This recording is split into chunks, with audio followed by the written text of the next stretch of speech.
Hello guys, তো সামনেই তো ভাইফোঁটা চলে এলো। এবারেও কি মিষ্টির দোকানে লাইন দেওয়ার ইচ্ছা আছে, নাকি বাড়িতেই একটা সুস্বাদু আর অল্প সময়ে তৈরি হওয়া মিষ্টি বানিয়ে নেবেন? চলুন তো দেখে নেওয়া যাক যে এই শাহি টুকরাটা আমি কত সহজে আর কত অল্প উপকরণ দিয়ে বাড়িতে বানিয়েছি।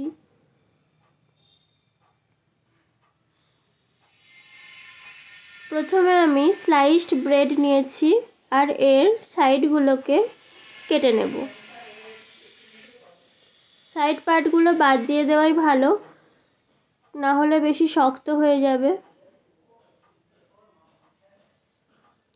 মিষ্টি বানানোর জন্য কিন্তু আগে থেকে একটু আধটু রান্না করতে জানতে হয়, কিন্তু এই মিষ্টিটা বানানোর জন্য কোনো রকম এক্সপিরিয়েন্সের দরকার নেই। একদম বিগিনার ফ্রেন্ডলি মিষ্টির রেসিপি আমি বানাতে পারছি, আর আপনারাও খুব সহজেই বানিয়ে নিতে পারবেন। শেষ পর্যন্ত ভিডিওটি দেখার অনুরোধ রইল। যদি ভালো লাগে অবশ্যই এটি বাড়িতে বানাবেন এবছর ভাইফোঁটায় বা কালী পুজোয়। এরপর আমি ঘি দিয়েছি কড়াইতে, একটু বেশি করেই দিয়েছি ঘিটা। আপনারা চাইলে রিফাইন্ড অয়েলেও করতে পারেন, তবে মিষ্টির ক্ষেত্রে ঘি ব্যবহার করলে একটা সুন্দর অ্যারোমা আসে আর টেস্টটাও ভালো হয়।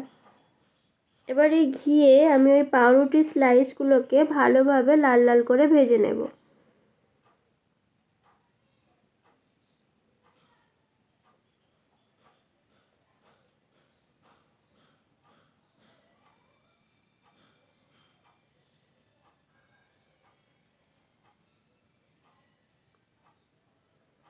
আপনারা চাইলে এগুলোকে ডিপ ফ্রাইডও করতে পারেন।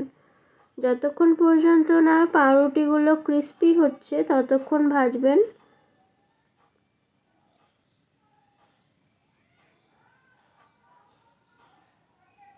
দেখুন কি সুন্দর একটা ব্রাউন কালার এসেছে না? আর পাউরুটিগুলো কিন্তু একেবারে ক্রিস্পি হয়ে গেছে। এবার আমি এগুলোকে তুলে রাখবো।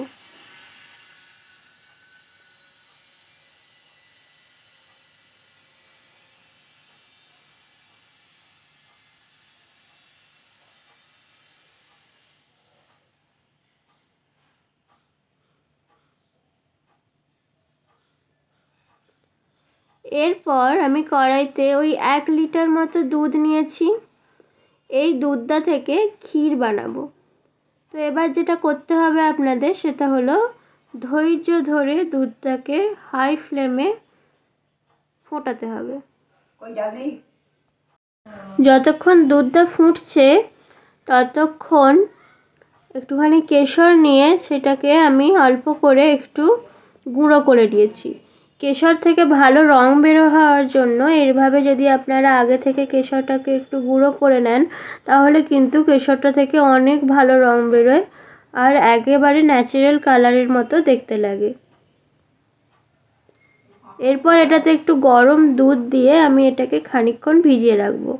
দেখুন ইনস্ট্যান্টলি কি সুন্দর একটা কালার চলে এলো। এই কালারটা কিন্তু গোটা কেশরকে অনেকক্ষণ দুধে ভিজিয়ে রাখার পরেও আসে না। তো এটা আপনাদের জন্য একটা সহজ ট্রিক্স রইল। এরপর আমি কতকগুলো কাজু আর কিশমিশ ছোট ছোট করে চপ করে নিচ্ছি। আপনাদের কাছে আমন্ড আর পেস্তা থাকলে সেটাকেও ছোট ছোট করে পিস করে নেবেন। এতক্ষণ পর্যন্ত আমার দুধটা কিন্তু হাই ফ্লেমে দেওয়া আছে এবং দুধটা ফুটতে থাকছে।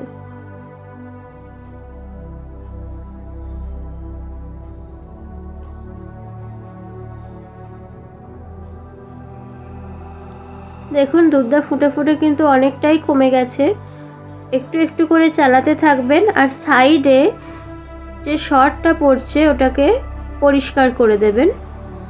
দুধটা ফুটে ফুটে একেবারে কমে এলে তবেই আমরা চিনি দেব। তো এখন আপনারা শুধু ধৈর্য ধরুন আর দুধের দিকে চেয়ে বসে থাকুন যাতে দুধটা উঠলে না যায়।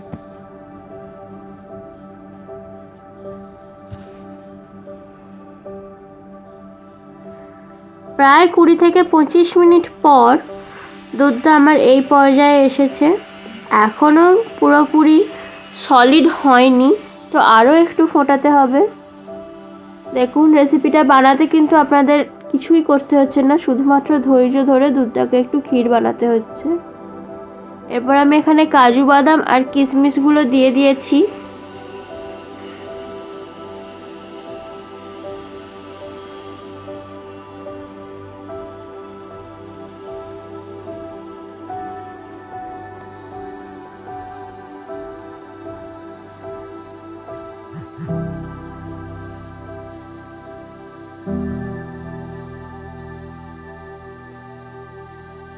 আচ্ছা, আমার কাছে এলাচের গুঁড়ো নেই, আর আমি অনেকদিন আগে কেক বানানোর জন্য এরকম অনেকগুলো ফ্লেভার কিনেছিলাম, তার মধ্যে একটা ছিল এলাচ ফ্লেভার।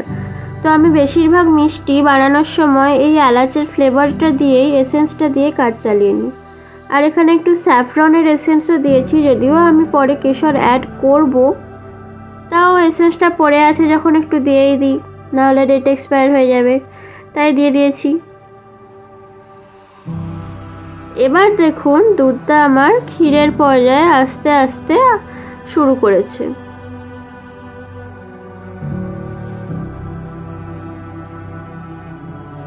এই পর্যায়ে এসে এবার আমি এতে চিনি দিয়ে দেব। চিনিটা আপনারা নিজেদের মিষ্টির প্রেফারেন্স অনুযায়ী দেবেন, তবে আমি এখানে ওই হাফ কাপ মতো চিনি ব্যবহার করেছি। মেজারমেন্টে তেমন কিছু অসুবিধা নেই, নিজের ইচ্ছা মতো আর টেস্ট অনুযায়ী দিয়ে দেবেন।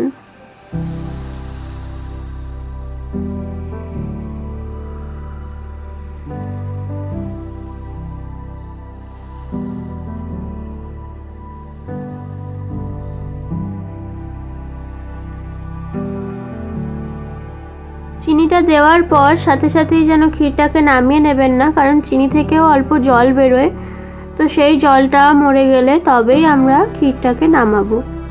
এরপর ওই যে দুধে ভেজানো কেশরটা ছিল, আপনারা শুধু কালারটা দেখুন, বিশ্বাস করতে পারবেন না যে কেশর থেকে এত সুন্দর হলুদ রং বেরোয়, মনে হবে যেন আমি ফুড কালার ইউজ করেছি, কিন্তু সেটা কিন্তু নয়, এটা কিন্তু শুধু কেশরেরই কালার। আমার মনে হয়েছিল একটু চিনি কম, তাই আমি আরও একটু চিনি দিয়েছি। চিনিটা ফুটে গেলে, ভালোভাবে দুধের সাথে মিশে গেলে, তারপর আমি দুধটাকে নামিয়ে নেব। দেখুন কত সহজে আমাদের শাহী টুকরা কিন্তু তৈরি হয়ে গেল। আপনারা কি বিশ্বাস করতে পারেন যে এত সহজে 3 থেকে 4টি উপকরণ দিয়ে এত সুন্দর একটা মিষ্টি তৈরি করা যায়? নর্মালি কিন্তু মিষ্টি তৈরি করতে গেলে কিছু না কিছু খারাপ হয়েই যায়, যার ফলে আমরা ভাবি যে মিষ্টির দোকান থেকেই মিষ্টি কিনতে হবে, কিন্তু এক্ষেত্রে কিন্তু সেরকম হয় না। এটাতে খারাপ হওয়ার কোনো ব্যাপার নেই, মেজারমেন্টের কোনো গন্ডগোল নেই, খুব সহজে তৈরি হয়ে যায়। তো এবার ওই ভাজা ব্রেডগুলোকে আমি একটা একটা করে সাজিয়ে নিয়েছি, আর তার উপর থেকে ওই যে ক্ষীর বা রাবড়িটা বানিয়ে রাখলাম সেটাকে দিয়ে দেব। এটা আমি সাজানোর জন্য জাস্ট একটু একটু করে দিচ্ছি, আপনারা পুরোটা একেবারে দিয়ে দেবেন। আর ভালোভাবে দুধের মধ্যে যেন পাউরুটিগুলো ভিজে থাকে সেটা খেয়াল রাখবেন।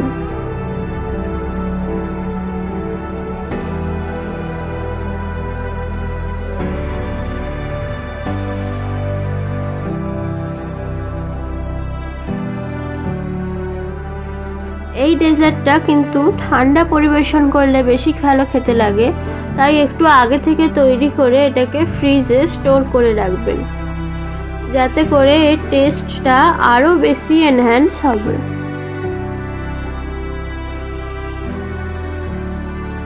ভাইফোঁটার অনেক অনেক